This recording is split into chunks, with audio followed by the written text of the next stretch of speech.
আসসালামু আলাইকুম এভরিওয়ান। কি অবস্থা সবার? কেমন আছে তোমরা? তোমাদের মাঝে নিয়ে চলে আসলাম নতুন একটি গল্প নিয়ে। গল্পটির নাম হচ্ছে তোমার দেওয়া মিথ্যা অপবাদ। চলো বেশি কথা না বলে গল্প শুরু করা যাক। আনমনে হেঁটে চলছে রেল লাইনের উপর দিয়ে, আর দুই চোখ বেয়ে অশ্রুর ফোঁটা টপ টপ করে গাল বেয়ে নেমে চলছে গন্তব্য রেল স্টেশনের দিকে। চলে যাচ্ছে আমার নিজের শহর ছেড়ে, যেখানে নিজের মানুষের অবহেলার কারণে আমাকে এই শহর ছেড়ে চলে যেতে হচ্ছে। ট্রেন চলে এসেছে। আমি চোখ মুছে ট্রেনের উপর উঠে পড়লাম। এবার আমি আমার পরিচয়টা দিয়ে নেই। আমি মেহেদী হাসান, অনার্স দ্বিতীয় বর্ষে পড়ি। আমার মা বাবা থাকতো আমি অনাথ।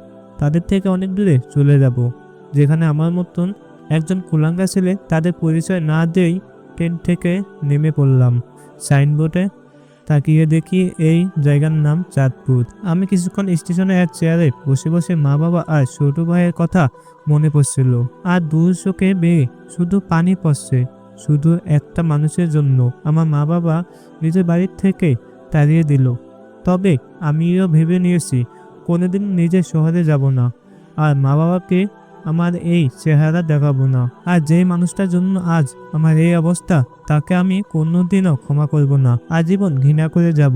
এখন একটা থাকার জায়গা করতে হবে, তারপর কলেজে ভর্তি হতে হবে। কিন্তু কে সাহায্য করবে আমাকে?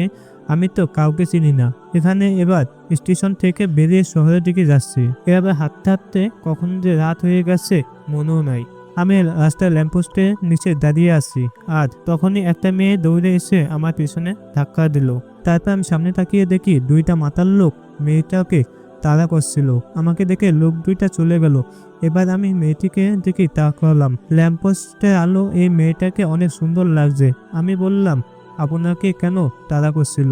মেয়েটি কাঁদতে কাঁদতে বলল, আমি আমার বান্ধবী বাসা থেকে আসছিলাম, আর তখনই এই মাতাল লোক দুটি পিছনে নেয়, আর তারপর আপনার সাথে দেখা।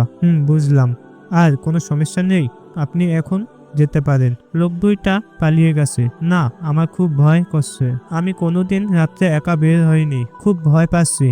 আপনি যদি কিছু মনে না করেন তাহলে আমার একটু বাড়ি পর্যন্ত আগিয়ে দিয়ে আসবেন। আমি কিছুক্ষণ ভাবছিলাম এই মেয়েটি অনেক ভয় পেয়ে আছে, তাছাড়া একা একটা মেয়ে, তাই আর কিছু না ভেবে তার সাথে চলে যেতে লাগলাম। তখন মেয়েটি আমাকে বলল, আপনার নামটা কি জানতে পারি?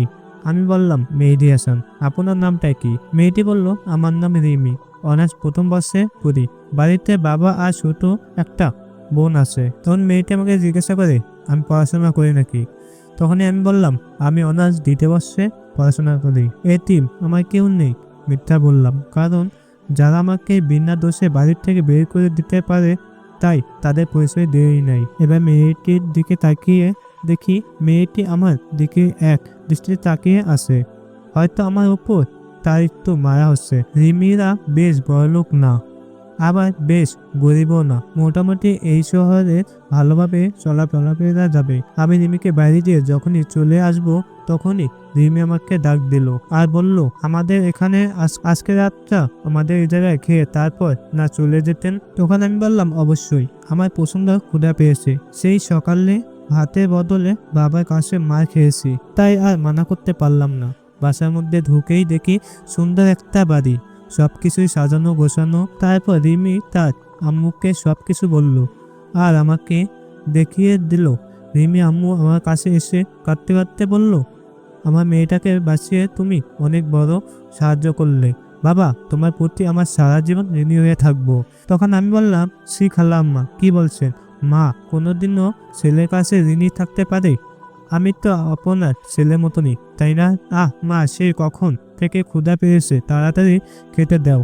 আমি হাত মুখ ধুয়ে আসি। টেবিলে বসে খাবারের জন্য অপেক্ষা করছি, আর তখন রিমির বাবা আসলো। আমি আবার সব বাবাকেই একটু ভয় পাই। রিমি, কে এই ছেলে? তাকে তো কোনোদিন দেখিনি আমাদের এলাকায়। তারপর রিমি তার বাবাকে সব ঘটনা খুলে বলল। আর তখন রিমির বাবা বলল, তোমার যেহেতু কেউ নেই, তো কি হয়েছে, আমরা তো আছি। রিমির বাবা এরকম কথা শুনে খুব খুশি হলাম, আর আমরা সবাই মিলে খেতে বসলাম। তখনই রিমির বাবা বলল, তোমার যখন থাকার জায়গা নাই, তাহলে আমাদের এই জায়গায় থাকবে, আর সকালে কলেজে করবে, আর বিকালবেলা থেকে রাত পর্যন্ত আমার সাথে ব্যবসায় সাহায্য করবে। আমি রিমির বাবার কথা শুনে খুব খুশি হলাম। যাক, অন্তত থাকার জায়গা আর একটা কাজ তো পেলাম। তারপর রাত্রে খাবার খেয়ে রিমি আমাকে একটা রুমে নিয়ে গেল। দুজন মিলে রুমটা একটু গোছালাম। আসলে রিমি মেয়েটা অনেক সুন্দর আর অনেক ভালো, তবে রিমি আমার দিকে একটু পর পর আর চোখে তাকাচ্ছিল আর মিট মিট করে হাসছিল। সকালে উঠে ফ্রেশ হয়ে নাস্তা করে রিমির সাথে তাদের কলেজে গেলাম। ভর্তির কাজ সব শেষ হলো। 3টা ক্লাস করে বাইরে এসে দেখি রিমি আমার জন্য বাইরে দাঁড়িয়ে আছে। রিমি আমাকে জিজ্ঞাসা করে, কেমন হলো আজকে ক্লাসগুলো? আমি বললাম, অনেক ভালো, আর কলেজটা অনেক সুন্দর, খুব ভালো লাগছে। আমরা তারপর কলেজ থেকে এসে দুপুরে খাবার খেয়ে খালুজানের সাথে তাদের দোকানে গেলাম। খালুর দোকানটা অনেক বড়, তাই আমি খালুর কাজে সাহায্য করলাম। এভাবেই চলতে থাকে আমাদের নতুন জীবন। এখন আমি অনার্স ফাইনাল ইয়ারে আর রিমি তৃতীয় বর্ষে। রিমির মা বাবা আমাকে অনেক ভালোবাসে, একদম তাদের নিজের ছেলের মতন।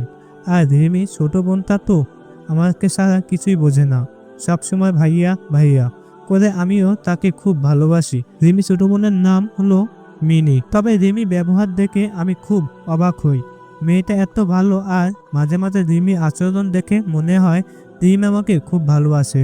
আমার কখন কি লাগবে সব সময় চোখে চোখে রাখে, কেয়ার করে, মিষ্টি শাসন করবে। রিমি মিষ্টি শাসন আর কেয়ার গুলো আমার খুব ভালো লাগে। এদিকে আমি কলেজের এক মেয়ে বন্ধুর সাথে কথা বলছিলাম আর সামনে গেটের দিকে যাচ্ছিলাম, আর তখনই দেখি সামনে রিমি, কিন্তু তার চোখ দিয়ে অনবরত পানি বের হচ্ছে। আমি আমার বন্ধুর কাছ থেকে বিদায় নিয়ে রিমির কাছে যাব, তখনই রিমি ঠাস করে জোরে একটা থাপ্পড় মারলো আমায়। আর আমি মাথা নিচ করে দাঁড়িয়ে আছি, চোখ দিয়ে 2 ফোঁটা নোনা জল বেরিয়ে আসলো। আবার সেই পুরনো কথা মনে করে দিল 2 বছর আগে। ঠিক এভাবেই আমাকে চর মেরেছিল আমার এক খুব কাছের মানুষ, কিন্তু 2 বছর আগে আমাকে যেভাবে থাপ্পড় মেরেছিল তখনই হাজার গুণে কষ্ট পেয়েছিলাম। কলেজের পর আমি আর রিমিদের বাড়ি যাইনি, একটানা ট্রেন লাইনে বসেছিলাম। বসে থাকতে থাকতে আজ আর খালুর দোকানে যাওয়া হলো না। রিমি আমাকে থাপ্পড় মেরেছে, এজন্য আমি কষ্ট পাইনি। রিমি আমাকে থাপ্পড় মেরে আমার পুরনো কথা মনে করে দিয়েছে, তাই খুব কষ্ট হচ্ছে। তাই বসে আছি আর সিগারেট খাচ্ছি। হঠাৎ করে ফোনটা বেজে উঠলো, হাতে নিয়ে দেখি রিমির ফোন দিয়েছে। আমি ফোনটা রিসিভ না করে সাইলেন্ট করে রেখে দিলাম। আবার পুরনো কথা ভাবছি, ভাবতে ভাবতে রাত 10টা বেজে গেল। এবার ফোনটা হাতে নিয়ে দেখি খালুজান 6 বার কল দিয়েছে। আবার ফোন এসেছে খালুর, আমি রিসিভ করলাম। খালু বলল, কোথায়? কত টেনশন হচ্ছে, তুমি তাড়াতাড়ি বাসায় আসো। কিছুক্ষণ হাঁটার পর বাড়িতে চলে আসলাম। কলিং বেল চাপতেই খালাজান খুলে দিল। কোথায় ছিলে তুমি বাবা? সে কখন থেকে বসে আছি, যাও হাত মুখ ধুয়ে আসো। জি খালা, আসছি। তারপর ভেতরে ঢুকতেই মিনি আমার পিচ্ছি বোনটা দৌড়ে এসে আমাকে জড়িয়ে ধরলো, কান্না করছে আর বলছে, ভাইয়া কোথায় ছিলে তুমি? জানো আমি কত কান্না করেছি। আসসালামু আলাইকুম এভরিওয়ান। এ পর্বটি শেষ করলাম। পরবর্তী পর্ব পেতে হলে অবশ্যই আপনাদের ভালোবাসা চাই। তো আজকের মতন বিদায় নিচ্ছি। আল্লাহ হাফেজ।